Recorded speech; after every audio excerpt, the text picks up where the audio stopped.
Bien, el mensaje que vamos a reflexionar el día de hoy lo he llamado, ¿no? ¿Qué esperar el 2021? ¿Qué esperamos el 2021? ¿No? Me inspiró un poco el Salmo 39:7, ¿no?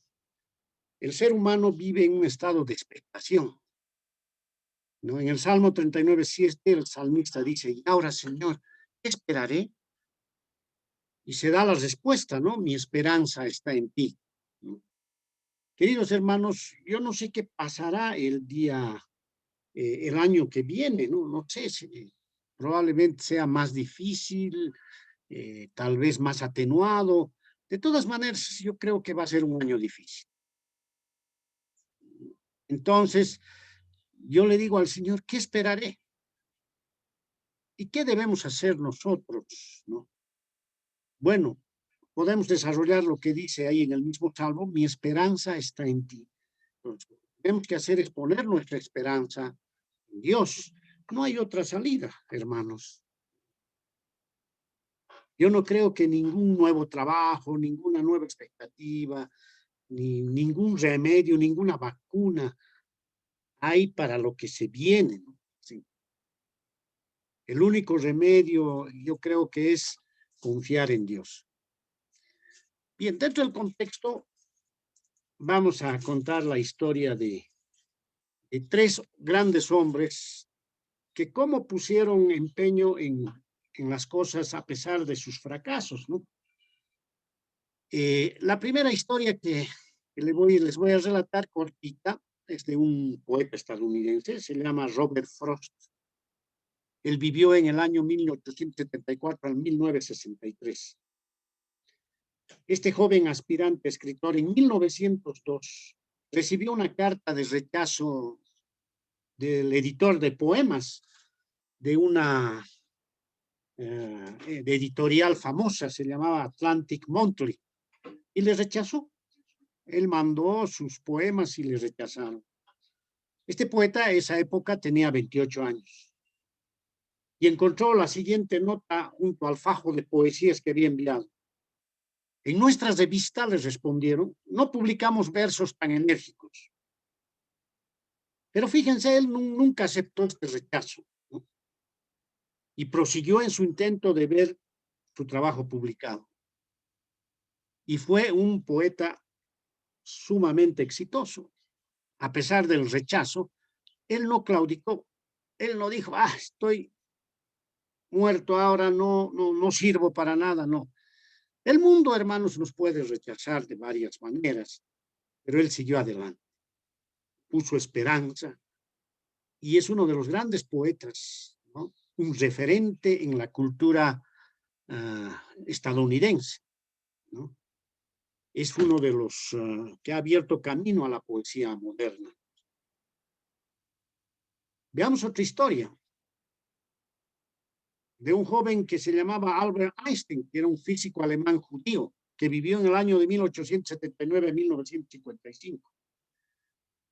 Albert Einstein empezó a hablar a los 3 años de edad, recién, y todos pensaban que estaba retrasadito.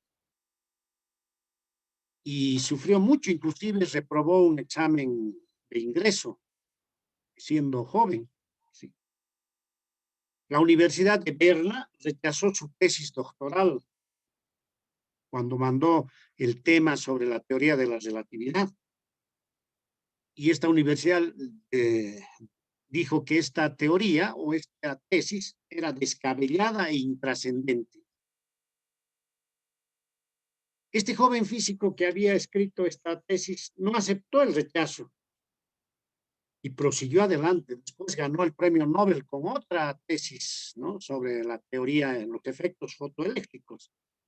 Pero su teoría, la teoría de la relatividad, ¿no? Fue una de las teorías más ampliamente aceptadas y hoy en día se está probando esta teoría y Albert Einstein fue declarada la mente más brillante del siglo XX. Él nunca se rindió, jamás se rindió Albert Einstein. Otro hombre que también luchó bastante en la vida fue Winston Churchill, que vivió en 1874-1965. Si ustedes se dan cuenta, todos estos hombres son contemporáneos, casi de la misma época, ¿no? Cuando tenía 16 años, Winston Churchill no tenía muy buenas notas. Recibió una nota del profesor de retórica en Harrow, Inglaterra, y junto con el boletín de calificaciones le decían, notoria falta de éxito. Ese era su reporte. Winston Churchill no aceptó el rechazo y prosiguió su lucha, entró en la milicia, todo, y prosiguió su lucha y se convirtió en uno de los más grandes oradores. También fue historiador, primer ministro británico por 3 veces, creo. Sí. Winston Churchill. ¿Qué de común encuentran en estos hombres? Que el mundo los trató de que iban a ser unos fracasados, pero ellos siguieron adelante, siguieron aprendiendo, siguieron luchando y pusieron disciplina, no se quedaron ahí. Nada los contuvo y tuvieron mucho éxito. Si ustedes leen a la parte izquierda, he puesto un dicho de Richard Bach. Richard Bach es el autor de un famoso libro que se llama Juan Salvador Gaviota. Léanlo, es un bonito libro. Y él dice en la introducción, no aprendas nada hoy y tu mañana será igual a tu pasado. No aprendas nada, dice, no sé, hoy día. Y seguirás siendo el mismo, nada cambiará en tu vida. La Biblia, las escrituras nos dicen en Hebreos 10:23, el libro de Hebreos, dice, mantengamos firme, sin fluctuar, la profesión de nuestra esperanza, porque fiel es el que prometió. Por eso, mis queridos hermanos, hermanas, a ti, hermano, hermana, te digo de todo corazón, tal vez estés pensando que el año que viene va a ser triste, el año que viene va a ser con desesperanza, tal vez sigamos, tal vez no, yo creo que seguro vamos a seguir con el COVID, ¿no? Tenemos que seguir luchando, firme, sin fluctuar, con esperanza, porque el cristiano tiene algo muy importante, la fidelidad de aquel que nos ha prometido muchas cosas. Amados hermanos, no debemos aceptar el rechazo de muchas cosas. Probablemente hoy día te han diagnosticado algo, una enfermedad, lo que sea. Yo cada vez que voy al médico a veces algo así, ¿sí? Pero hay que proseguir hasta alcanzar los logros verdaderos. Por eso este verso de Hebreos dice, no, mantengamos en el griego quiere decir sustentamos, sostengamos, ¿no? Firme sin fluctuar la profesión. La palabra profesión es el reconocimiento. ¿De qué cosa? De nuestra esperanza. ¿Qué quiere decir esperanza? La palabra griega es el pis. Quiere decir esperar con anhelo, con expectación. Aunque el mundo tenga problemas, nosotros esperaremos con anhelo. ¿Qué cosa esperamos con anhelo? La promesa de aquel que nos prometió. ¿Y quién es aquel que nos prometió? Dios. La palabra prometió quiere decir afirmar algo. Dios ha afirmado algo y Él no es mentiroso. Y Él no es un fallute, como diríamos nosotros, ¿no? Entonces tenemos que seguir confiando en Dios. Ese tiene que ser nuestro anhelo. Estos hombres, Albert Einstein era considerado medio agnóstico, ateo. Robert Frost tampoco era. Winston Churchill, bueno, era católico. Pero estoy seguro que su fe estaba en otras cosas. Pero nosotros tenemos una fe más grande para triunfar y tener éxito en la vida. Y es lo que Dios ha prometido a sus hijos. Así que, mis queridos hermanos, ¿qué yo espero para el año que viene? ¿Qué pedir al año nuevo, ¿no? En realidad, ¿qué pedirle a Dios? Le pido estas 3 cosas. que quiero que ustedes, a ver si también quieren hacerlo de la misma manera. Lo que todo ser humano pide, ¿no? Para el nuevo año. Lo primero es la sanidad, ¿no? Queremos estar sanos. Segundo es la sabiduría. Queremos ser sabios. Y tercero es la santidad. En el mundo de Dios, en la mente de Dios, estas tres cosas son prioritarias, si se quiere decir. No, uno no le pide dinero, es como Salomón. Pídeme lo que quieras, le dice. ¿Y qué le dice Salomón? Lo único que quiero es que me dé sabiduría para liderar al pueblo, a tu pueblo, le dice. No quiero otra cosa. Pero Dios no solamente le da sabiduría, le da riqueza a Salomón, ¿no? Pero yo creo que en esta trilogía de la sanidad, la sabiduría y la santidad está nuestro secreto como cristianos. Vamos a ir desglosando esto un poquito más. En la siguiente lámina vamos a ver que esta trilogía se puede desglosar, le llamo Trilogía Esperanza 2021. La sanidad lo he dividido en dos. Nos pedimos una sanidad física y una sanidad espiritual. El ser humano es un ser tricotomita, tiene parte material e inmaterial, entonces tenemos que ver en ese sentido. Esa es mi esperanza, tener sanidad física y espiritual, pero sobre todo sanidad espiritual. Y si ustedes se fijan en las primeras palabras, ¿no? Está con rojito, fíjense, dice fe, ¿no? Fe, ¿no? Nuestro Señor Jesucristo en Juan 16:33 dice, ¿no? Estas cosas os he hablado para que tengáis fe, dice, ¿no? En el mundo tendréis aflicción, pero confiad, dice, yo he vencido al mundo. Fe, ¿no? Fe. La sanidad con fe, tenemos que ponerle fe, ¿no? Cualquier cosa que hagamos en el aspecto de la sanidad, debemos hacerlo con fe. En la sabiduría, considero dos cosas, ¿no? La sabiduría tiene que llevarnos, no solo es un conocimiento, tiene que llevarnos a una comunión con Dios, tiene que tocar nuestro corazón. Un ratito. Eso vamos a analizar. Y lo tercero es vivir en santidad, ¿no? Y eso, hermanos, les voy a volver a recalcar lo que en este ministerio siempre estamos levantando, es la triple O, la ortodoxia, la ortopraxis y la obediencia. Miren, yo no soy un orador motivador, no soy Winston Churchill, no soy Albert Einstein, no soy Frost, Richard Frost. Soy un simple ser humano, un hijo de Dios, que quiero transmitirte algo a ti, hermano, hermana, para que tú, el año 2021, pienses que esta forma de vivir con la palabra de Dios de esta manera te pueda ayudar a hacer las cosas como te debe, ¿no? En una lucha verdadera, ¿no? Hacia el éxito, no el éxito como tuvo Frost, Einstein, no vas a ganar premio Nobel, pero vas a tener éxito en algo muy importante, querido hermano, hermanas, queridos hermanos, en el reino de Dios. Eso es lo más importante. Por eso yo creo que esta trilogía de la sanidad, sabiduría y santidad para el mundo cristiano es vital.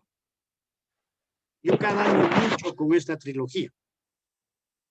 Lucho por la sanidad física, espiritual, por la sabiduría, que es una de las cosas que uno quiere lograr como base del éxito, y esa trilogía de la sola ortodoxia, la ortopraxis, lo que digo. Si haces esto, si te mentalizas en esto en tu vida, puedes construir tu misión como ser humano, y estoy seguro que vas a ser para la gloria de Dios. Que vas a ser una persona que honre a Dios y que vaya siempre hacia adelante de manera espiritual. Vamos a ir analizando. Sanidad. Miren, Jeremías 33:6. La sanidad puede ser física y espiritual. ¿Qué dice Jeremías 33:6? Me baso en eso, por sanidad. He aquí que yo les traeré sanidad, dice el profeta Jeremías. En realidad está diciendo Dios a través del profeta Jeremías. He aquí que yo les traeré sanidad. Y la palabra sanidad en el hebreo antiguo quiere decir restituir la solidez, la integridad. Y miren, continúa el verso, dice, he aquí que yo les traeré sanidad y medicina. La palabra medicina es sanidad, es remedio, es salvación. Y los curaré, dice.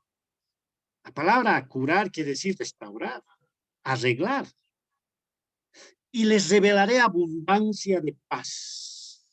La palabra paz en hebreo es shalom, que quiere decir prosperidad, victoria, calma, felicidad.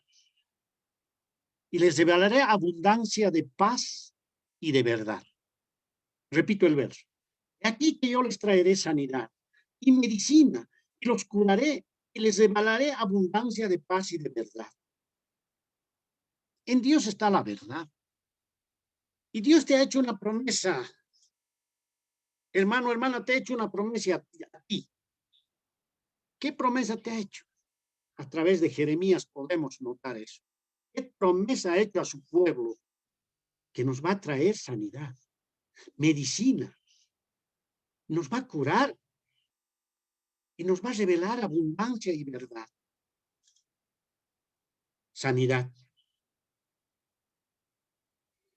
Entonces, primera premisa para el año 2021 y para cualquier año, querido hermano, que Dios te ha prometido sanidad. Ahora, ¿qué quiere decir la sanidad, no? En términos más profundos, más reales, ¿no? Hay una sanidad física, ¿no? Hay una sanidad física y hay una sanidad espiritual. A veces podemos estar no sanos físicamente, pero espiritualmente estar bien con Dios, ¿no? Estar en una comunión verdadera con Dios. Porque debemos buscar más que todo la sanidad espiritual. Estas dos cosas, sanidad física y espiritual, están juntas.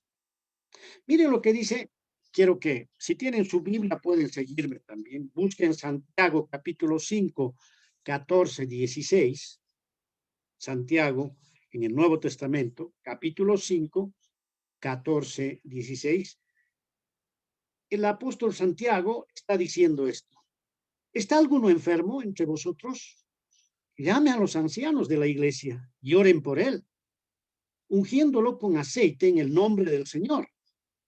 Y la oración de fe salvará al enfermo, y el Señor lo levantará, y si hubiere cometido pecados, serán perdonados. Confesaos vuestras ofensas unos a otros y orad unos por otros, para que seáis sanados. La oración eficaz del justo puede mucho. Miren, este verso a mí me enseña dos cosas. No solo me habla de la sanidad física, sino también la sanidad espiritual. ¿Está alguno enfermo? Dice, entre vosotros. Llame a los ancianos de la iglesia. Cuando estamos enfermos, queridos hermanos, lo primero que la persona quiere acudir, ¿a dónde? Al médico, a los remedios. Pero yo creo que primero debemos acudir a Dios, pedir su dirección. Y Él nos va a guiar qué debemos hacer. No es que nos va a sanar de manera mágica, no nos va a guiar qué debemos hacer. Inclusive muchas veces va a permitir que en nuestro cuerpo haya alguna enfermedad. ¿Por qué? Porque quiere mantenernos humildes, dependientes de Él. Porque lo necesitamos para forjar nuestro carácter, para templar nuestro temperamento. Pero Dios nunca ha negado a los médicos. Miren, si leemos Santiago, si tienen el verso 5, 14, 16, ¿está alguno enfermo? La palabra enfermo quiere decir está débil, está necesitado entre vosotros, miren lo que dice, llame a los ancianos de la iglesia y oren por él, ungiéndolo con aceite. Esta parte de este verso es malinterpretado muchas veces. Entonces uno en una iglesia va donde el anciano y el anciano le unge con aceite en la frente y con eso te vas a sanar. Yo creo que la interpretación de esto es mucho más profunda. Por eso dice, ¿no? Llame a los ancianos de la iglesia y oren por él. Primero oramos. Primero nos acercamos a Dios. Y luego dice ungiéndole con aceite. En ese tiempo, en la cultura hebrea, el aceite de oliva era una medicina. Era una medicina. La gente tomaba aceite de oliva para males del estómago y para muchas otras cosas. ¿Qué te está diciendo Dios en este verso, en Santiago, ungiéndolo? Que tomes una medicina, que acudas al médico si necesitas, primero orando. Si tienes que operarte alguna vez, tienes que operarte. Pero primero acude a Dios. Prueba. La medicina en ese tiempo era más natural. Es como ahora que hay muchos aparatos y todo eso. Y la oración de fe salvará al enfermo. O sea, tenemos que ir al médico. No tenemos que ser irresponsables, decir, ay, me voy a poner a orar todo. Si Dios te está diciendo que necesitas la ayuda del médico, Dios te está diciendo, yo voy a utilizar al médico para que tú estés sano. Así que tienes que hacerlo, querido hermano. Por eso es importante, previo, ¿no? Oren por él, oren. Tú oras, pides dirección, pides qué vas a hacer. Y la oración de fe salvará al enfermo. En el nombre del Señor. Y si hubiere cometido pecados, le serán perdonados. Esta va a la parte espiritual, la sanidad espiritual. La sanidad física está referido al cuerpo y la carne. La sanidad espiritual está referida al estado del alma y del espíritu, a la paz y verdad en el corazón. Y Dios ha prometido que el hombre va a llegar a una sanidad espiritual. En Apocalipsis 22:2, cuando el apóstol Juan hace una muestra de lo que va a ser el reino eterno, dice, en medio de la calle de la ciudad y a uno y a otro lado del río estaba el árbol de la vida que produce 12 frutos, dando cada mes su fruto, y las hojas del árbol eran para sanidad de las naciones. O sea, Dios ha prometido que va a haber una sanidad total, no solo física, sino espiritual, en el reino eterno. Así que, hermano, hermana, no aflijas. Yo sé que es difícil, cuando uno está enfermo, siempre se pone mal, porque mal físico no solo ataca a la carne, sino ataca a la mente, ataca al corazón. Pero tenemos que poner nuestra mente en Dios. El enemigo juega con nuestras debilidades, con nuestras enfermedades. A mí me lo van a decir. Cada vez que me acerco a Dios parece que me ataca con otras cosas más, pero sigo acercándome más a Dios. Primera Pedro 5:9 dice, al cual resistid firmes en la fe. ¿A quién se refiere? Al cual resistid firmes en la fe. Primera Pedro 5:9. Al enemigo, a Satanás, sabiendo que los mismos padecimientos se van cumpliendo en vuestros hermanos en todo el mundo. ¿Qué te está diciendo con esto el apóstol Pedro? La enfermedad viene a todos, ¿no? Nadie está libre. Yo soy cristiano, estoy con Dios, pero puedo enfermar. El problema no está en la enfermedad, sino el problema está en cómo enfrentamos la enfermedad. Así, querido hermano, hermana, yo te pido que para el siguiente año consideres este aspecto de la sanidad. Pídele a Dios sanidad física y espiritual. Pero aprende a vivir esa sanidad física y espiritual como Dios te manda, como Dios te ordena en su palabra, ¿no? Resistid firmes en la fe, dice, ¿no? Por eso yo he recalcado en esta parte de la sanidad física y espiritual, las primeras letras me dicen la fe, ¿no? ¿No? La fe. La fe no quiere decir, ¿no?, que yo agarro, estoy enfermo, me arrodillo y le pido a Dios, saname, y por mi fe me va a sanar. No, Dios no te sana por tu fe. Dios te sana porque Él quiere sanarte. La fe es el medio por el que te acercas a Él. Si no tienes fe, no te acercas a Él. Pero el sanador es Dios, no es la fe. ¿Te das cuenta? Si tienes más fe, te vas a sanar. Si tienes menos fe, no te vas a sanar. No, no. La fe es el medio de acercarse a Dios. Y el sanador es Dios. Y para eso el sanador, Dios, el Jehová Rafa, utiliza medios. Muchas veces utiliza medios naturales, médicos, utiliza muchas cosas que están dentro de su palabra. Sanidad, hermanos. Sanidad. Otra cosa que yo le pido a Dios con todo mi corazón, y esto es una de mis cosas que yo quiero siempre pedirle a Dios, crecer en esto, se llama sabiduría. Para mí la sabiduría no es solamente conocimiento, tiene que ver con dos cosas, con comunión y corazón. A ver, primero analicemos qué es la sabiduría. Por definición, en el mundo yo creo, no he buscado siempre una definición de sabiduría, no es fácil encontrar una definición apropiada porque la sabiduría mucha gente lo asocia al conocimiento, si lee más o lee menos. Leer más o leer menos no necesariamente te va a dar sabiduría.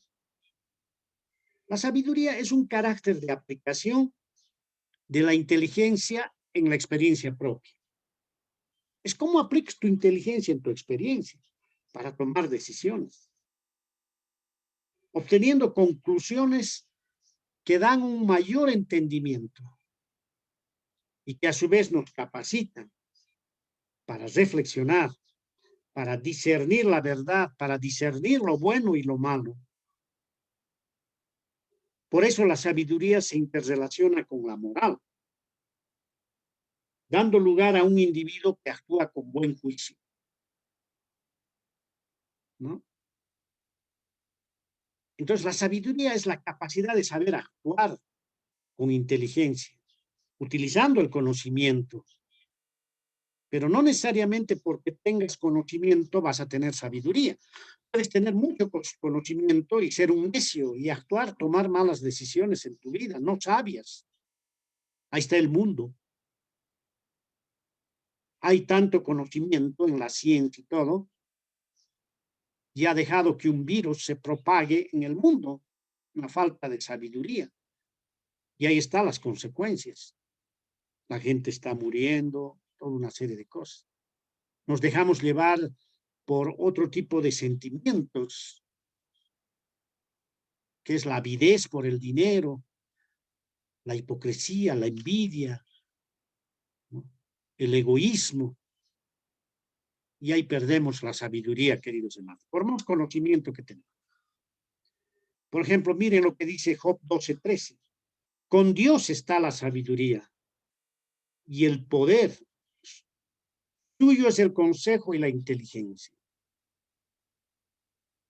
¿De dónde viene la sabiduría, la verdad y la inteligencia? Viene de Dios. Job está reconociendo claramente eso. ¿De dónde viene el entendimiento? ¿De dónde viene la prudencia? ¿De dónde vienen los argumentos que apoyan todo esto? ¿De dónde viene el plan, el propósito de Dios?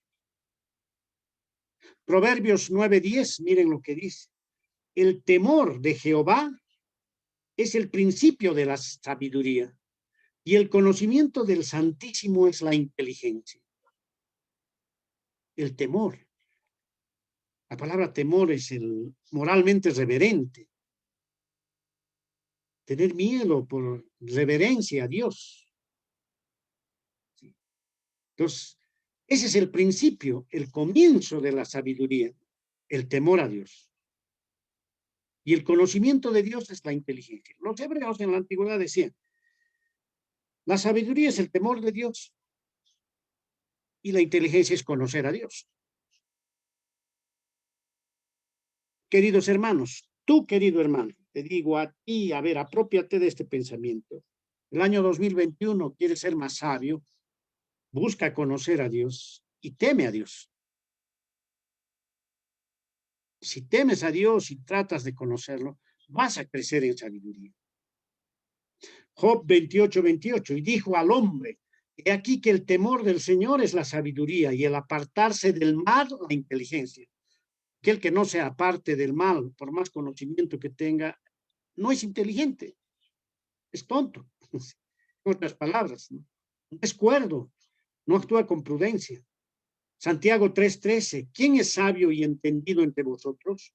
Muestre por la buena conducta sus obras en sabia mansedumbre. Mucha gente se precia de ser muy sabio, lo que sea. Pues que muestre buena conducta y sea manso y humilde para mostrar aquello. Pero la sabiduría para mí tiene dos connotaciones tremendas, la comunión y el corazón. No se puede tener sabiduría si no hay comunión con Dios. ¿Qué es la comunión? La comunión es una forma de hacer una alianza entre personas, seres que tienen algo en común y eso los une. Esta comunión alude a la participación de dos o más entes en algo común. Los participantes de la comunión comparten una serie de valores, ideas, sistemas de creencias o preceptos. Miren lo que dice el Salmo 25:14. La comunión íntima de Jehová es con los que le temen, y a ellos hará conocer su pacto. La comunión íntima de Jehová es con los que le temen, y a ellos hará conocer su pacto. Salmo 25:14. ¿Qué está diciendo? Cuando tú tienes comunión con Dios, buscas a Dios, es porque le temes. Y al temerle, Él te hará conocer muchas cosas de su pacto, te va a revelar. Y eso significa para ti sabiduría, hermano. Así que busca eso.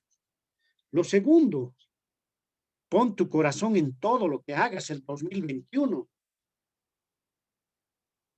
En el corazón está el centro de la sabiduría. El corazón es el centro de todo, la razón de ser. Involucra pensamientos, sentimientos y la vida misma. En el corazón se da el pensar, el hacer y el sentir. Esa trilogía. Pensar, que viene de la mente. El hacer, que viene de la voluntad. Y el sentir, que viene de los sentimientos del corazón mismo. Pero el corazón conjuga estas tres cosas. Pensar, hacer y sentir. Mente, corazón y voluntad es la trilogía, solo que el corazón involucra todo. Cuando tomes decisiones, pon tu mente, la parte de razonamiento, pon tu voluntad, pero todo tiene que estar regido, centrado en el corazón. Tus pensamientos, tus sentimientos y tu acción. El corazón es el asiento de la mente y la voluntad y las emociones. Los griegos llamaban al corazón, los hebreos, perdón, le llamaban Lev, L-E-B grande. ¿Sí? Y decían que era el centro de la personalidad humana. Así se interpreta en la antropología bíblica el corazón. El corazón no solo es fuente de emociones, sino que involucra la voluntad y el pensamiento. Miren lo que dice Deuteronomio 4:9. Por tanto, guárdate y guarda tu alma con diligencia, para que no te olvides de las cosas que tus ojos han visto, ni se aparten de tu corazón todos los días de tu vida. Antes bien, las enseñarás a tus hijos y a los hijos de tus hijos. Recibe la teoría, la doctrina, la ortodoxia y ponlo en tu corazón. Y así vas a poder enseñar a tus hijos. Deuteronomio 4:29. Mas si desde allí buscares a Jehová tu Dios, lo hallarás. Si lo buscares de todo tu corazón y de toda tu alma. Al decir de todo corazón, busca a Dios con tu pensamiento, con tu sentimiento, con tu vida misma, con tu voluntad, con tus emociones, busca a Dios. Deuteronomio 4:39. Aprende, dice. Comprende, discierne, aprende. Pues hoy y reflexiona en tu corazón que Jehová es Dios arriba en el cielo y abajo en la tierra y no hay otro. Amado hermano, ¿quieres tener sabiduría? Pon tu corazón en todo lo que haces, siempre basado en la comunión con Dios. La tercera cosa que le pedimos a Dios es crecer en santidad. Mi deseo íntimo para ti, hermano, es que tú crezcas en santidad. Sabemos que la palabra santidad en la Biblia representa, tanto en el Antiguo como en el Nuevo Testamento, quiere decir apartado, consagrado, dedicado, separado, purificado. Cuando uno es santo, está separado para Dios. Dios te separa y te hace un ladito y te dice, íntimamente te dice, ahora eres de mí, eres mi propiedad, te dice. Ahora estás consagrado a mí, dedicado. Así que, hermano, no quiero que te olvides de que el año 2021 y todos los años de tu vida estás dedicado al Señor, si eres una persona que amas al Señor, que temes al Señor, porque eres santo desde esa perspectiva de separación. Y Dios ha manifestado este deseo y esta voluntad desde el Antiguo Testamento. En Levítico 11:45 dice, porque yo soy Jehová, que os hago subir de la tierra de Egipto para ser vuestro Dios. Seréis pues santos porque yo soy santo. Y la palabra santo es kadosh en hebreo, quiere decir justo, puro, consagrado. ¿Qué te está diciendo Dios? ¿Qué ha dicho Dios a su pueblo? Mira, yo te he sacado de la tierra de Egipto, te he liberado, te he salvado, pero no te he salvado sin ningún propósito, sino quiero que tú seas santo como yo, para que seas santo. Así que el año 2021, Dios quiere que seamos santos siempre y debemos buscar la santidad. Deuteronomio 6:1-9 dice, estos pues son los mandamientos, estatutos y decretos que Jehová vuestro Dios mandó, que os enseñase para que los pongáis por obra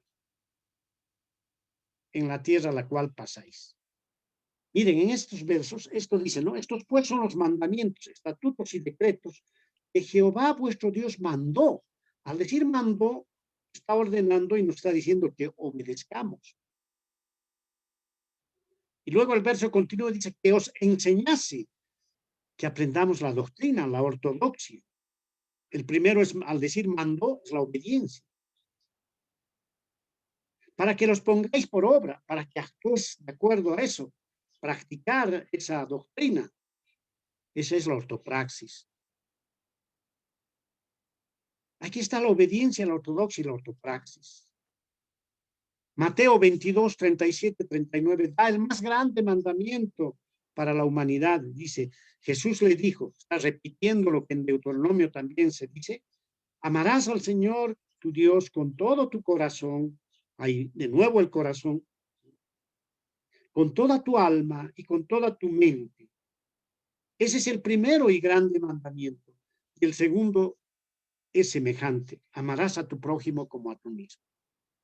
Alguien me dirá, ¿cómo puedo ser santo? Cumple estos mandamientos, obedece, aprende y practica. Amar a Dios y amar al prójimo. Ahí está toda la razón de ser de los mandamientos de Dios y debemos cumplirlos. Por tanto, la santidad tiene que ver para mí con la ortodoxia sana, la ortopraxis sólida y la obediencia sumisa. Dentro de la ortodoxia, considero el conocimiento y la reflexión, dentro de la ortopraxis, la integridad y el servicio, y dentro de la obediencia, el testimonio y la ofrenda. Si ven las primeras letras de estos temas de cada uno de las partes de las os hacen la palabra Cristo. Les estoy dando formas inclusive para construir su propia misión y visión, queridos hermanos, para el año 2021 y para siempre, ¿no? Construyan su misión y visión y cada año podrán cambiar algo, hacer algo, ¿no? Cristo. La ortodoxia, ¿no? Viene de dos palabras griegas, ortos, correcto, y doxa, creencia, doctrina. Es la doctrina correcta, la doctrina sana.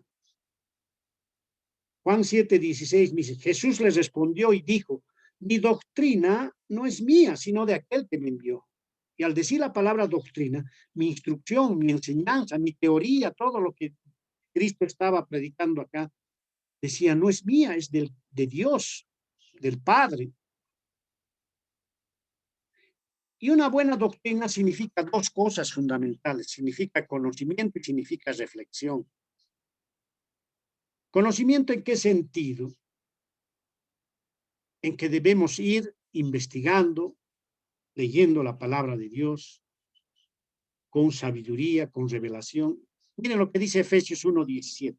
Para que el Dios de nuestro Señor Jesucristo, el Padre de gloria, os dé espíritu de sabiduría y de revelación en el conocimiento. La palabra conocimiento es ciencia, es discernimiento. ¿Y dónde vamos a obtener conocimiento? En la Biblia, en la palabra de Dios. Bueno, para tu profesión podrás leer los libros necesarios para el conocimiento, pero para la palabra de Dios, para tener conocimiento de Dios en su palabra. Entonces, esto nos lleva a algo. A ver, si hacen un balance el 2020, ¿cuánto has estudiado la Biblia? Por tu cuenta. El 2021 yo creo que debes incrementar tu conocimiento. Efesios 4:13, miren lo que dice, hasta que todos lleguemos a la unidad de la fe y del conocimiento del Hijo de Dios, a un varón perfecto a la medida de la estatura de la plenitud de Cristo. Si tú vas conociendo eso, ¿no? Vas a llegar a la estatura de la plenitud de Cristo. Así te dice la palabra. No hay otra forma. Filipenses, si dedicas tanto tiempo a estudiar cosas de tu profesión, ¿por qué no puedes dedicarle al Señor? Filipenses 3:8. Es tremendo este verso, dice, ciertamente aún estimo todas las cosas como pérdida por la excelencia del conocimiento de Cristo Jesús, mi Señor, por amor del cual lo he perdido en todo y lo tengo por basura para ganar a Cristo. Pablo escribe eso. Pablo era un ser muy preparado, una persona muy preparada. Había recibido, ¿no?, instrucción de uno de los eruditos de la época, se llamaba Gamaliel, y tenía mucho conocimiento Pablo. Pero miren, el momento que conoció a Cristo, dejó todo atrás, lo tuvo por basura, por tirar a los perros, en otras palabras, para ganar a Cristo, para tener el conocimiento de la excelencia de Cristo. Pero esa ortodoxia debemos siempre reflexionarla. Si nosotros leemos basura, basura también va a entrar a nuestra mente y a nuestro corazón. La reflexión es el pensar profundamente y meditar, mascullar, rumiar el Evangelio. Salmo 1:1-3 dice, bienaventurado el varón que no anduvo en consejo de malos, ni estuvo en camino de pecadores, ni en silla de escarnecedores se ha sentado, sino que en la ley de Jehová está su delicia, en su ley medita de día y de noche.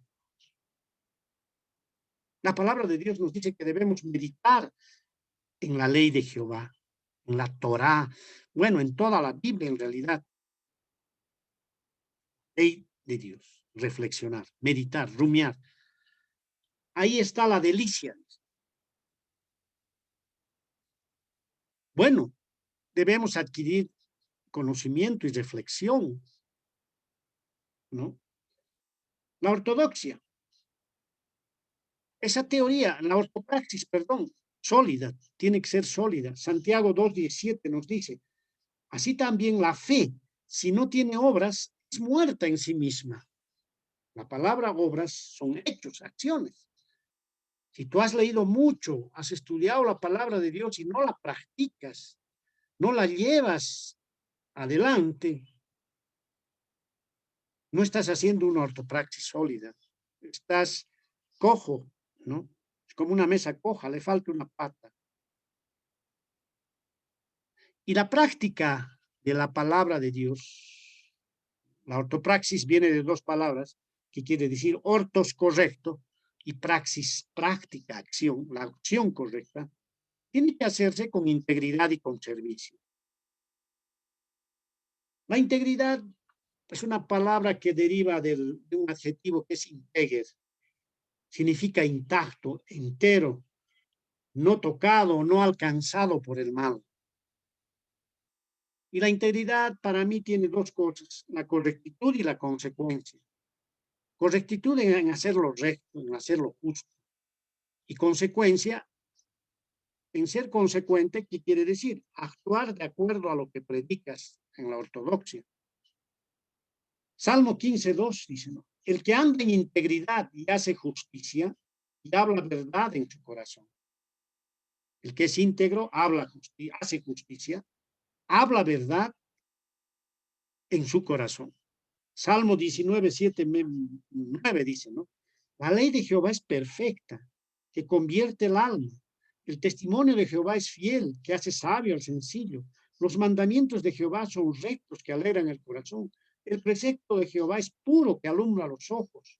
El temor de Jehová es limpio, que permanece para siempre. Los juicios de Jehová son verdad, todos justos. Si nosotros seguimos a la ley de Jehová, los mandamientos, el testimonio, el temor, el precepto, vamos a actuar con integridad. Y el servicio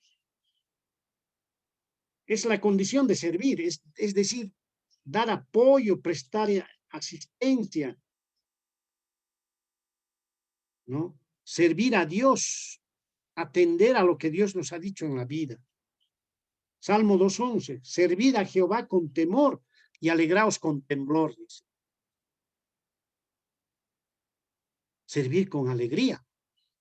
Salmo 102, servid a Jehová con alegría, venid ante su presencia con regocijo.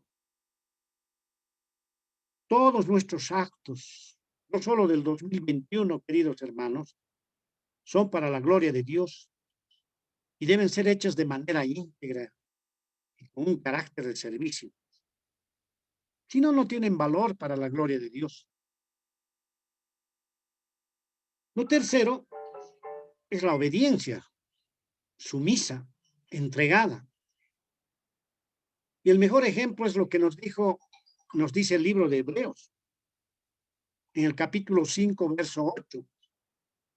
Y aunque era hijo, está hablando de Cristo, por lo que padeció, aprendió la obediencia. Está hablando de Jesucristo. Jesucristo dice que aprendió la obediencia. Pero yo digo más que aprendió, porque no solo tuvo conocimiento de la obediencia, vivió la obediencia, Jesucristo. Vivió la obediencia.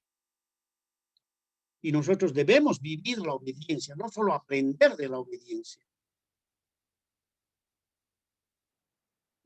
Una cosa, aprender de Dios, y otra cosa es conocer a Dios de manera íntima.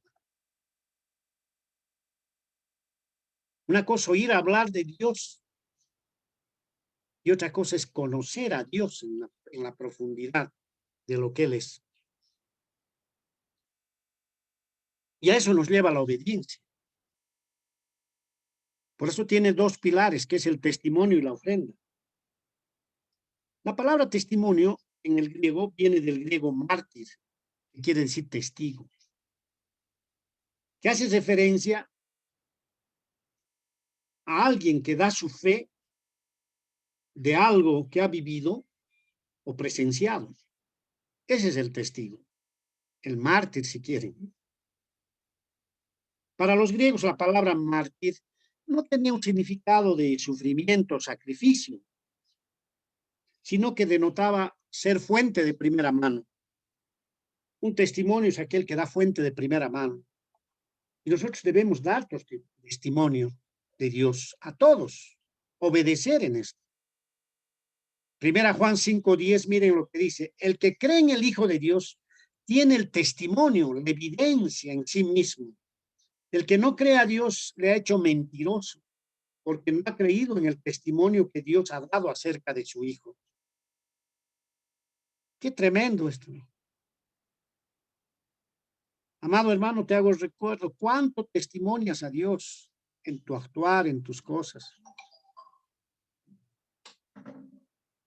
¿Estás obedeciendo?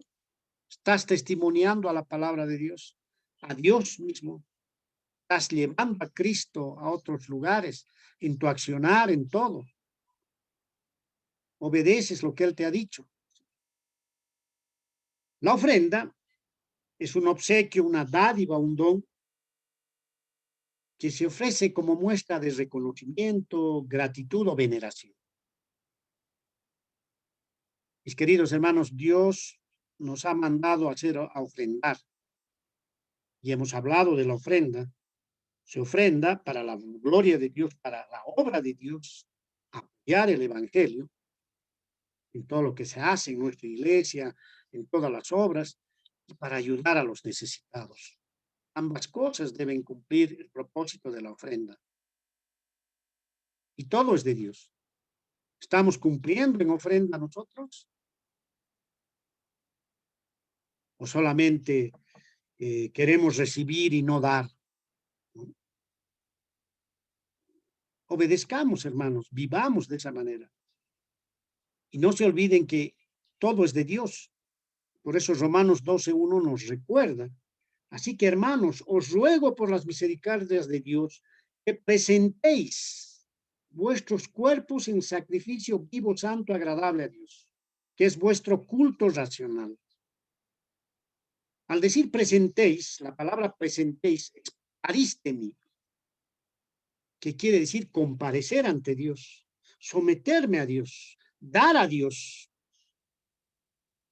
Y no solamente lo que tengas que dar, una dádiva, una ofrenda, sino vuestros cuerpos. Al decir la palabra cuerpo, todo lo que tú eres, tu profesión, tus dones, tus exigencias, tus éxitos, todo a Dios.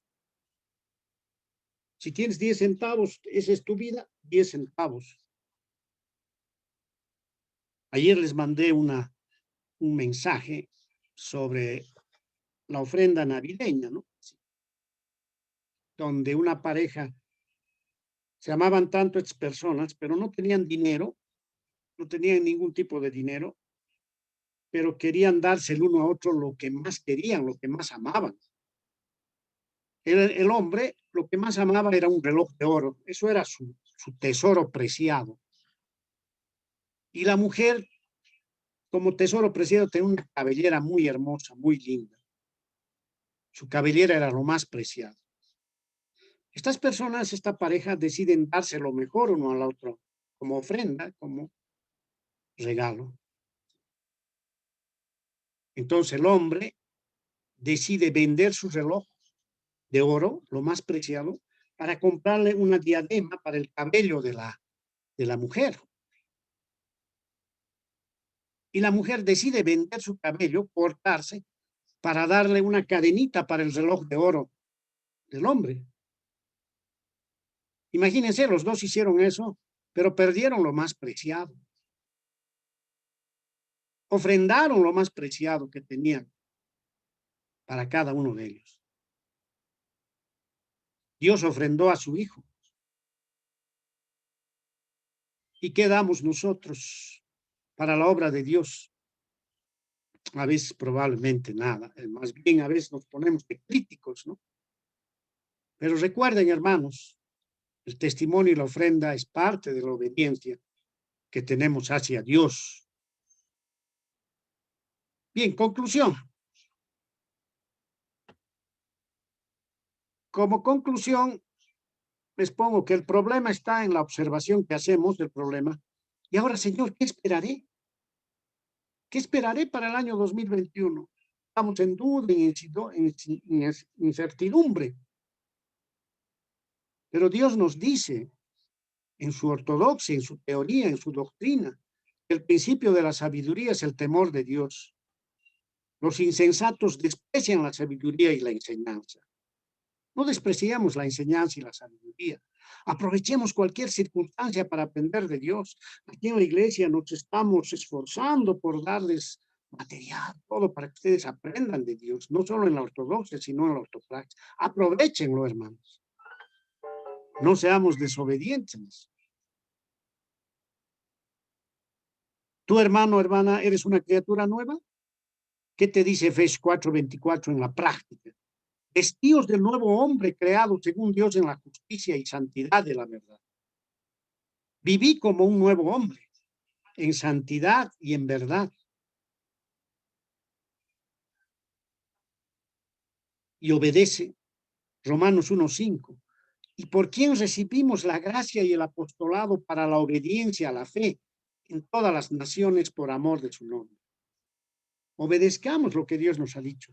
Esa es una muestra de fe.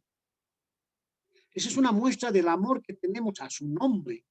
Esa es una muestra del amor del primer gran mandamiento, amar a Dios con todo. Sí. Obedezcamos lo que Él nos dice. Termino esto con decirles Proverbios 1:7. El principio de la sabiduría es el temor de Dios. Los insensatos desprecian la sabiduría y la enseñanza. Queridos hermanos, espero que este mensaje lo apropiemos para encarar el 2021. Recuerden siempre, sanidad, eso significa fe física, espiritual, sabiduría, comunión y reflexión, y lo que es la ortodoxia, la ortopraxis, la obediencia que Dios nos ha puesto en su palabra para que podamos vivir una vida de calidad y de entrega a Dios. Bien, queridos hermanos, entonces